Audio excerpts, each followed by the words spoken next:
Coach. Good.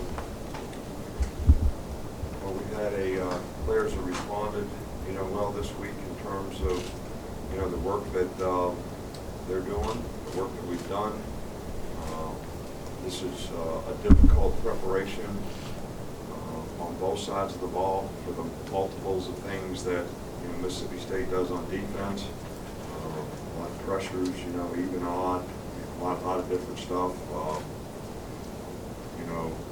Dak Prescott is a difficult preparation, not only in and of himself, in that he's having a great year as a passer, but he's also the leading rusher on the team.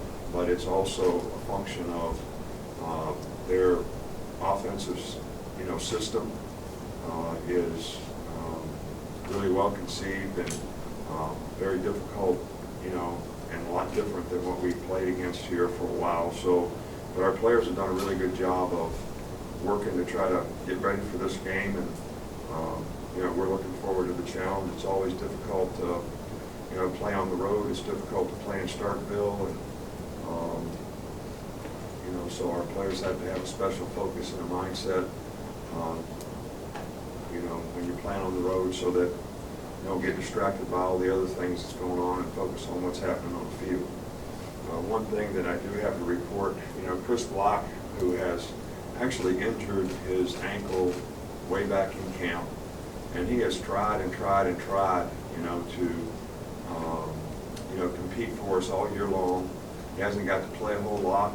Sometimes he felt better than others, but it's just been a nagging, reoccurring thing, and we kind of all felt like the best that he could do is to go ahead and get it repaired, because it was something that could be repaired. So we made that, we made that decision this week, and he did everything he could for the team. He did everything he could to try to play. I know it was disappointing for him not to get to play more, but it was a lot to do with not being full speed, all year long. So that's the only injury thing that I have to report. Start right here with Aaron. I've heard coaches say that a team plays how it practices during the week. How early in the week do you get a feel for how a team is responding, and how have they done this week coming off an emotional win? I already said how we've done, so I already answered that question, I think. But the players have done a good job all week. But I'm a believer in perfect practice will help you play better in the game. Whether that's always true or not, I can't really say that. We seem to do a little better when we practice well, when guys are focused and prepare well. They make less penalty errors, they tackle better, we have less penalties. We play better on special teams. I don't think you can really compete the way you need to compete against really good competition if you don't have the right level of sort of mental intensity.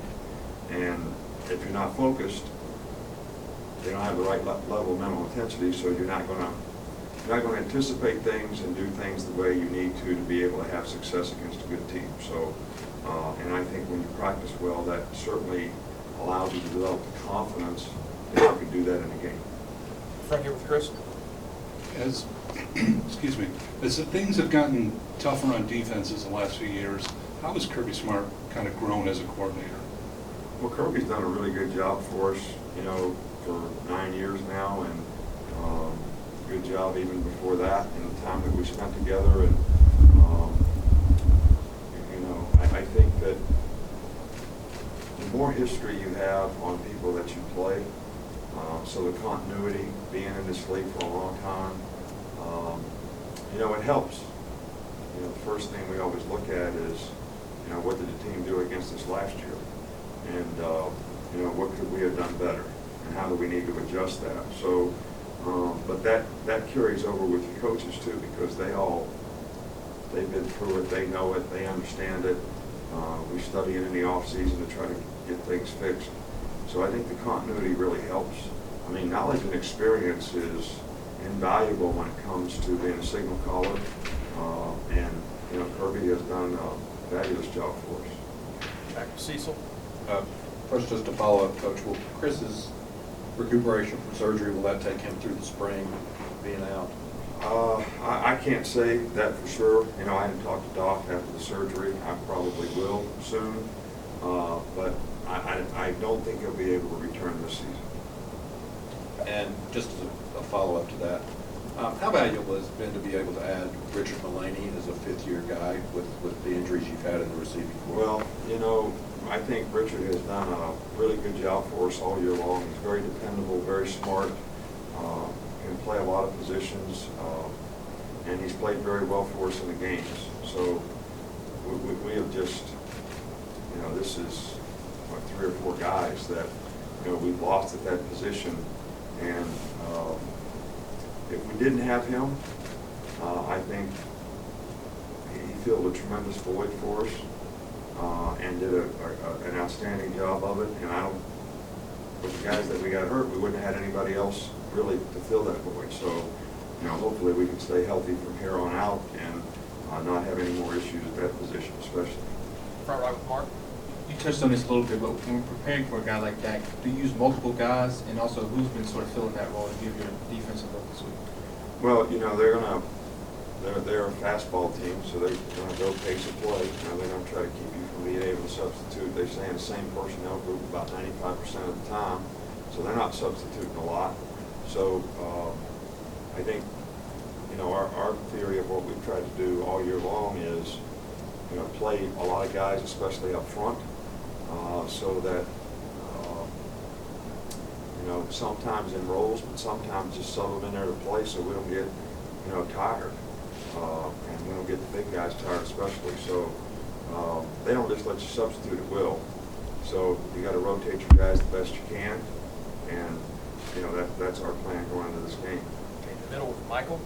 You said that they were a little bit different than they had been in the past offensively. Is that No, what I you didn't say they were different. I said different than what we played against. All right, then we'll just ask them about their running game. I know Dak runs the ball most of the time, but what do you see from their running backs and their ability to run?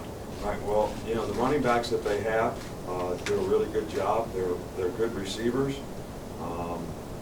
You know, one guy's small and very fast and very quick, very elusive. The other guy's a little more all-around, you know, sort of power back.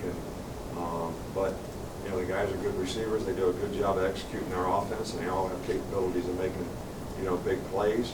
I don't think their lack of production is because of their ability. I just think it's their choice that the skill guys they have, the receivers they have, quarterback that they have, I think they just pass the ball more, you know, this year. And that lends itself to making the quarterback runs even more effective. Right next to him, Matt. Hey, 2 quick questions. First of all, I know you mentioned about Starkville being a tough place to play. Players have talked about like the cowbells and different things that make that kind of a unique environment. From your perspective, what aside from that or including that makes it a tough place to play? Well, I've yet to be any place in the SEC. And I've been in this league now for 14 years. I've yet to go anywhere where it's not tough to play. All right, and I'm not, you know, I mean, you tell me where it's not tough to play. It was tough to play at Georgia. It was tough to play at A&M. It was going to be tough to play this week at this place. It's tough to play when you go to LSU. It's tough to play when you go to Florida. It's tough to play when you go to Tennessee. So, you know, the cowbells are the cowbells. You know, you can think about and focus on the cowbells, or you can focus on what you got to do your job. You know, and we hadn't talked about them all week. That's the first time it come up, but I don't know if that's an issue or not. If you say our players are talking about it, I guess it is. I guess I need to address it with them. I guess the better way for me to have worded that was just what makes that unique in terms of the place to play. It's the only place I ever play that they have cowbells. I mean, that's unique enough. What else can you say? And the second question is just in terms of Ken Robinson. So you said the other day how you felt like he played his best game of the season. Why did you feel like that? Because he played good. I mean, I don't know how to answer those questions. When a guy performs well in the game and you grade the film and he grades out good and he did a good job and he could block the guy he was supposed to do, that's why I felt that way. He did it more often than he did any other time. So it wasn't about backflips or anything like that. He was just doing his job very well. Dominated his space. won his battle more often than his guy beat him.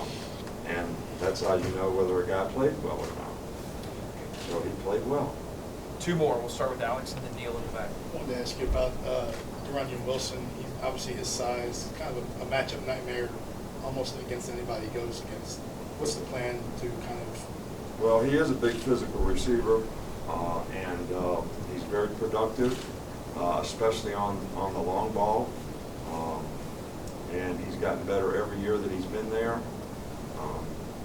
You know, unless you've got a guy that's 6'5", it's a problem, just like basketball. All right, so, you know, we had to guard him last year. And, you know, he is a challenge, but I think that there's a certain way that our guys need to try to play against him, and he can be very physical if you try to jam him, and, you know, he tosses people around a little bit because he is a physical guy, so, you know, that's going to be a challenge for our players as well. But his size and, you know, his ability to adjust and judge the ball, especially on the long ball, have been great assets for him all year long. Last one in the back with Neil. Coach, what makes Michael Nicewander such a joy to coach, and why is he such a good teammate? Well, because I think everything that anybody thinks that a football player or a competitor should be in terms of work ethic, doing the right things, always giving 100%, always trying to pay attention to do things right, puts the team first all the time. I think he's very well liked by his teammates. He cares about the team more than he cares about himself. I don't know that he ever asked the question, what about me? You know, how much am I going to play? He's always, what can I do for the team? All right, so I can't think of one thing that I would say that if you were looking for the perfect attitude player on your team, that he wouldn't fit that. I mean, and you know, the guy is, you know, really tough, and he plays as close to his full potential as anybody on our team because of the character and attitude he competes with. Thanks, Coach. All right, thank you.